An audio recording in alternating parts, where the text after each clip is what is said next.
অনেক সময় আমরা ওপিডিতে কিছু কিছু পেশেন্ট পাই যারা কমপ্লেন করে যে দিনের পর দিন তাদের নাক বন্ধ, মুখে একটা চাপচাপ ভাব, নাকে গন্ধ পাচ্ছে না। তখন কিন্তু আমরা মনে করতে পারি যে আপনার ক্রনিক রাইনোসাইনোসাইটিস হলেও হতে পারে। তাই চলুন আজকে আমরা ক্রনিক রাইনোসাইনোসাইটিস নিয়ে ডিসকাশন করব।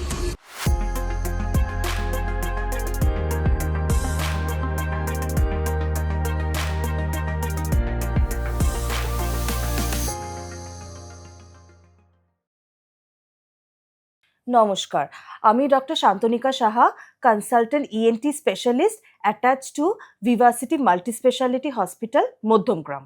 একটা জিনিস মনে রাখতে হবে যে ক্রনিক কেন বলছি, ক্রনিক মানে অনেক দিন ধরে, তাহলে একটা মিনিমাম ডিউরেশন হলো 12 উইকস বা তার বেশি ধরে যদি এই সিমটমস গুলো হয় তখন আমরা বলবো ক্রনিক রাইনোসাইনোসাইটিস। এবার যে সিমটমস গুলো যখন পেশেন্ট কমপ্লেন করছে তারপর আমরা ডায়াগনোসিসে কি করে যাব। একটা হলো নেজাল এন্ডোস্কোপি আর সিটি স্ক্যান। নেজাল এন্ডোস্কোপি যখন আমরা করছি তখন আমরা কি কি পাচ্ছি? নেজাল পলিপ পেতে পারি, mucosal obstruction in the middle meatus বা mucopurulent discharge in the middle meatus. আর যখন সিটি স্ক্যান করব, সিটি স্ক্যানে কি পেতে পারি? Mucosal changes in the osteomeatal complex. আচ্ছা, এবার আমি আসছি ট্রিটমেন্টে। এই ক্রনিক রাইনোসাইনোসাইটিসের ব্যাপারটা হলো মেন, কিন্তু ক্রনিক যখন হয়ে যাচ্ছে রাইনোসাইনোসাইটিসটা তখন আমার কিন্তু মেডিকেল ম্যানেজমেন্টটাই মেন। যদি নাকে পলিপ থাকে তাহলে তো সেটা অপারেশন করতেই হবে। অপারেশন করা এখন আমরা কি করে করি? ফাংশনাল এন্ডোস্কোপিক সাইনাস সার্জারি করে। এই ফাংশনাল এন্ডোস্কোপিক সাইনাস সার্জারি করার পর আমরা কি করি? নাকে প্যাক দিয়ে দিই। নাকের প্যাকটা আমরা 48 আওয়ার্স পর মোটামুটি বার করি। আর এই ফাংশনাল এন্ডোস্কোপিক সাইনাস সার্জারিতে সুবিধা কি? যেহেতু আমরা এন্ডোস্কোপ দিয়ে করছি, নাকের বাইরে থেকে কোনো কাটাকাটি হচ্ছে না, নাকের ভেতর থেকে আমরা পলিপটাকে বার করে দিচ্ছি। তাই কি হচ্ছে, পেশেন্টের পোস্ট অপারেটিভ রিকভারিটা খুব স্মুথ হচ্ছে, ব্যথা কম হচ্ছে, ব্লিডিং কম হচ্ছে, ইনফেকশনও কম হচ্ছে। এবার প্রথমেই যেটা আমি বলেছিলাম, ক্রনিক রাইনোসাইনোসাইটিসের মেন ট্রিটমেন্ট হলো মেডিকেল ম্যানেজমেন্ট। মেডিকেল ম্যানেজমেন্টের মেন ফান্ডা কি? সেটা হলো কোয়ালিটি অফ লাইফ ইমপ্রুভমেন্ট। এর সঙ্গে কি কি আছে? আমাদের সাইনাসের যে এয়ারেশনটা ইমপ্রুভ করা, ইনফেকশন কন্ট্রোল করা, আর মিউকোজাল ইনফ্লামেশন আর সোয়েলিংটাকে কম করা। এইগুলো হলো মেডিকেল ম্যানেজমেন্টের মেন ফান্ডা। মেডিকেল ম্যানেজমেন্টে মেন ফার্স্ট মেডিসিন আমরা দিই ইন্ট্রানেজাল কর্টিকোস্টেরয়েডস। ইন্ট্রানেজাল কর্টিকোস্টেরয়েডস মেইনলি কি করে? আমাদের নেজাল অবস্ট্রাকশনটাকে কমায় আর অপারেশনের পর এই যে পোস্ট অপ পলিপ রেকারেন্সটাকে কমায়। ইন্ট্রানেজাল কর্টিকোস্টেরয়েডস ছাড়াও আমরা সিস্টেমিক কর্টিকোস্টেরয়েডস দিই। সিস্টেমিক কর্টিকোস্টেরয়েডসটা আমরা দিই পেরি অপারেটিভ পিরিয়ডে, আমরা পোস্ট অপারেটিভ পিরিয়ডে দিই, যাতে পোস্ট অপ রিকভারি বা হিলিংটা তাড়াতাড়ি হয়।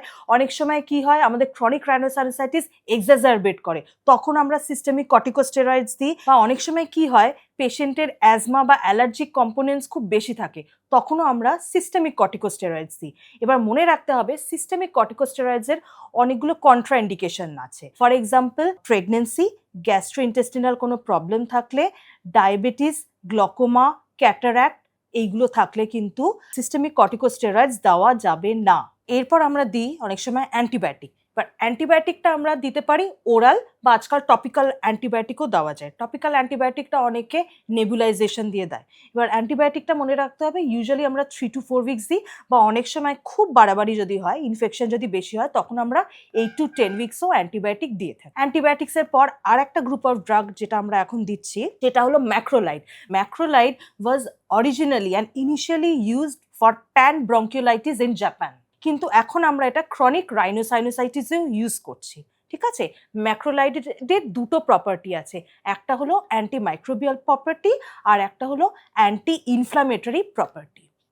ম্যাক্রোলাইড আর কি কি করে আমাদের জানতে হবে, সেটা হলো ম্যাক্রোলাইড নাকের ওই নেজাল অবস্ট্রাকশনটাকে কমায়, পোস্ট নেজাল ড্রিপ, যেটা নাকের পেছন দিয়ে সবসময় একটা ড্রিপ গড়ায়, সেটাকে কমায়, quantity and the viscosity of nasal secretion সেটাকেও কমায়, আর রেকারেন্স অফ নেজাল পলিপ সেটাকেও কমায়। এর সঙ্গে যদি কারোর অ্যালার্জিক কম্পোনেন্টস থাকে, ফর এক্সাম্পল আপনার নাক চুলকাচ্ছে বা নাক দিয়ে জল পড়ছে, তখন কি করতে হবে? আমাদেরকে অ্যান্টিহিস্টামিনিক্স দিতে হবে। তার সঙ্গে তো ইন্ট্রানেজাল কর্টিকোস্টেরয়েডস আছেই, তার সঙ্গে আমাদের দিতে হবে মিউকোলাইটিক্স দিতে হবে, তার সঙ্গে দিতে হবে ডিকনজেস্টেন্স।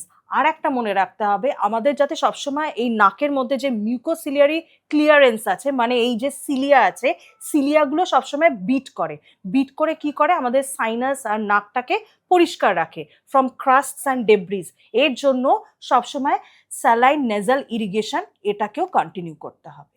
আপনাদের যদি এই বিষয়ে কোনো প্রশ্ন থাকে বা যে কোনো স্বাস্থ্য সম্পর্কিত কোনো বিষয় যদি প্রশ্ন থাকে, তাহলে আমাদের ভিডিওর ডেসক্রিপশন বক্সে যে লিঙ্ক দেওয়া আছে সেই লিঙ্কে ক্লিক করে আপনাদের প্রশ্ন জানাবেন।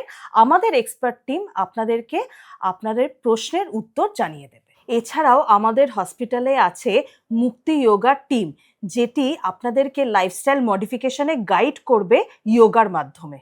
এর সঙ্গেও আমাদের হসপিটালে আছে এক্সপার্ট নিউট্রিশনিস্টদের টিম, যারা আপনাদেরকে ডায়েট ও নিউট্রিশন নিয়ে গাইড করবে। আমাদের হসপিটালে 24x7 এক্সপার্ট ইএনটি স্পেশালিস্টদের টিম অ্যাভেলেবেল আছে। আপনাদের যে কোনো সময় যে কোনো সমস্যা হলে আমাদেরকে অ্যাপ্রোচ করতে পারেন। নমস্কার, ভালো থাকবেন, সুস্থ থাকবেন।